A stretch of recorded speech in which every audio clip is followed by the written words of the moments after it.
May 29th, 1453, 3 hours before dawn. A man stands alone on the walls of the greatest city on earth. He removes his imperial robes, folds them carefully, picks up a sword, walks down into the street, and disappears into the darkness, into an army of 80,000 men, never to be seen again. His name is Constantine the 11th. He is the last emperor of Rome. In 3 hours, 1,000 years of history will be over. Constantinople, the city that survived 100 sieges, protected by walls so thick that no army on earth had ever broken through them, the center of civilization for 1,000 years. What brought it down was not a greater army, not betrayal, not disease. It was a number, 1453. By the end of this video, you will understand why historians do not just call this the fall of a city. They call it the end of an era, the last day of the medieval world, the moment that made the modern world possible, whether the modern world wanted it or not. The vault is open. To understand what falls in 1453, you have to understand what Constantinople was, not what it looked like, what it meant. Founded in 330 AD by Emperor Constantine the Great, built on a triangular peninsula where Europe meets Asia. 3 sides touched water. The 4th faced land, and on that side, the Byzantines built the most formidable walls in human history. The Theodosian walls, 20 meters high, 5 meters thick, a moat in front, towers every 50 meters. No army had ever breached them. For over 1,000 years, Constantinople preserved what Rome had built: Greek philosophy, Roman law, the intellectual inheritance of the ancient world, while Europe collapsed into the Dark Ages. By 1453, the empire had shrunk to almost nothing, just the city itself. Population collapsed from 400,000 to fewer than 50,000. The great palaces were crumbling. Grass grew between the marble streets. And outside the walls, a 21-year-old sultan was preparing to finish what every army before him had failed to do. His name was Mehmed II, and he had a weapon nobody had ever seen. Mehmed had studied Constantinople since childhood. He had read every account of every failed siege. The conclusion was always the same. The walls were simply too thick for any existing weapon. So he commissioned a new one.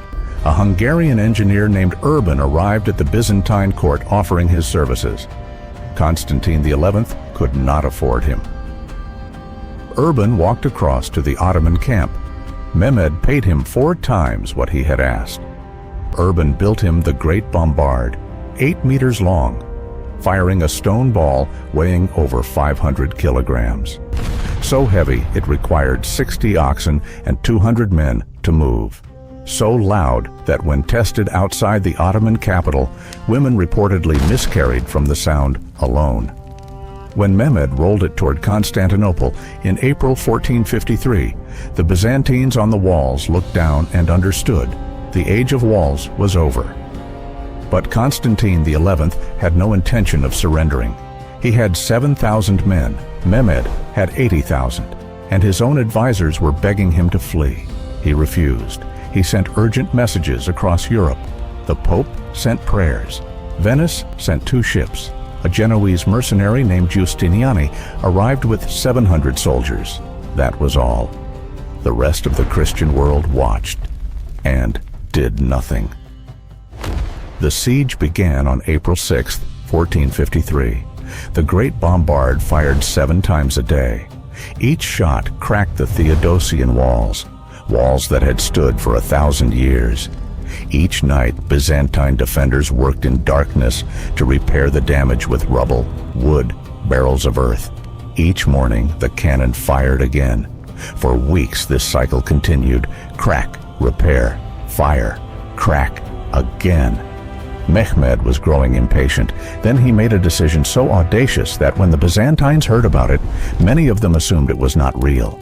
The Golden Horn Harbor protected the city's northern side. The Byzantines had sealed its entrance with a massive iron chain. No Ottoman ship could push through it. Mehmed needed his fleet inside that harbor. He could not break the chain, so he went around it. On the night of April 22nd, his engineers built a road of greased wooden logs across a hill north of the city. Over that road, they dragged 70 ships, overland from the open sea, across a ridge, and down into the Golden Horn on the other side. 70 ships, carried over a mountain in one night. At dawn, Byzantine defenders on the harbor walls looked out and saw an Ottoman fleet already inside the sealed harbor. The chain was still in place, untouched. Giustiniani, the Genoese commander, looked at what had happened and said, "We cannot defend everything now." He was right. Inside the city, something no wall could protect was breaking. Hope. The 7,000 defenders were stretched so thin that in some sections, a single man was responsible for 50 meters of battlements. Constantine XI walked the walls every night, visiting every soldier, refusing to sleep. As long as the emperor was on the walls, the city had not fallen. On May 22nd, a lunar eclipse darkened the sky. An ancient prophecy said the city would fall when the moon disappeared. 3 days later, a thick fog rolled in from the sea, something locals said had never happened before in living memory. The mood inside the walls shifted from exhaustion to dread. Mehmed called his commanders together. The final assault would come in 4 days. May 28, 1453. The last full day of the Byzantine Empire. Constantine XI summoned every person in the city: soldiers, civilians, priests, Genoese mercenaries, Venetian sailors, to the Hagia Sophia, the greatest cathedral in the medieval world. They came, all of them. The choir sang. Constantine knelt and received communion.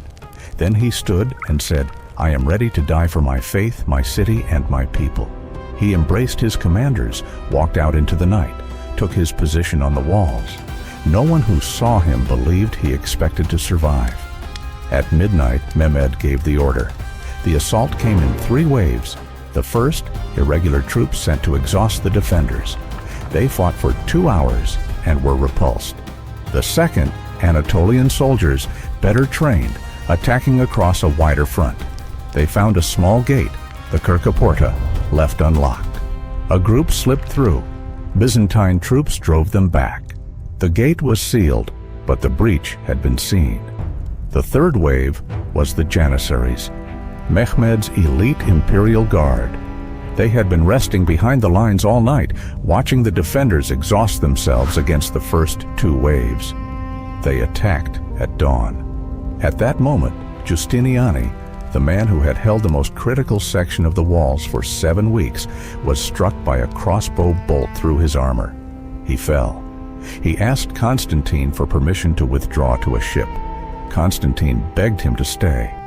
Giustiniani refused. He was carried to the harbor. When the Byzantine soldiers saw their commander being carried away, something collapsed in the defense. Within minutes, men began leaving their positions. Not many. Enough. The Janissaries came through the wall. Constantine XI saw the breach. He understood what was happening, not just to the city, to a civilization. He turned to the men beside him and said the words that every surviving account records almost identically. "The city has fallen, but I am still alive." He removed his imperial robes, the purple, the gold, 1,000 years of Roman emperors, folded and set on the ground. He picked up a sword, walked into the street, into the chaos, into history. He was never seen again. Mehmed II entered Constantinople at midday. He rode to the Hagia Sophia and stood alone inside it in silence. He was 21 years old. He had done what no sultan before him had achieved. He gave the city a new name, Istanbul. But what nobody standing in that ruined city could know was what came next. When Constantinople fell, its scholars fled. They crossed into Italy carrying manuscripts the Western world had not seen for centuries. Plato, Aristotle, Euclid, Archimedes. They arrived in Florence, in Venice, in Rome. Within a generation, something ignited. Historians call it the Renaissance. And then there was trade. For centuries, the primary land route connecting Europe to Asia passed through Constantinople. When the Ottomans took control, European merchants began searching for alternatives, a sea route to Asia that bypassed Ottoman territory.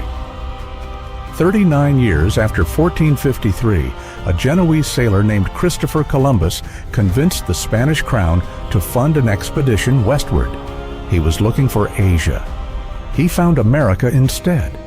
The fall of Constantinople did not just end the Middle Ages. It triggered the Renaissance. It triggered the Age of Exploration. It opened the Americas. One city, one night, one 21-year-old with a cannon that shook the ground for miles. 1453, the last year of the medieval world, the first year of ours. 1453. The Byzantine Empire held for 1,100 years. It fell in 53 days. Constantine XI walked into battle knowing he would not return. The scholars who fled that city accidentally lit the flame that illuminated the modern world. History does not change slowly. It changes in a single night, and most people do not notice for a generation. If this story made you think, leave a comment. Was 1453 inevitable? Or did one unlocked gate change everything? Subscribe to the Vault of Numbers. Every week, one number, one story history forgot to tell you. The next number in the vault? A ship docked in Sicily in 1347. 12 sailors were on board. Most were already dead. The ones who were not should have been. The vault remains open.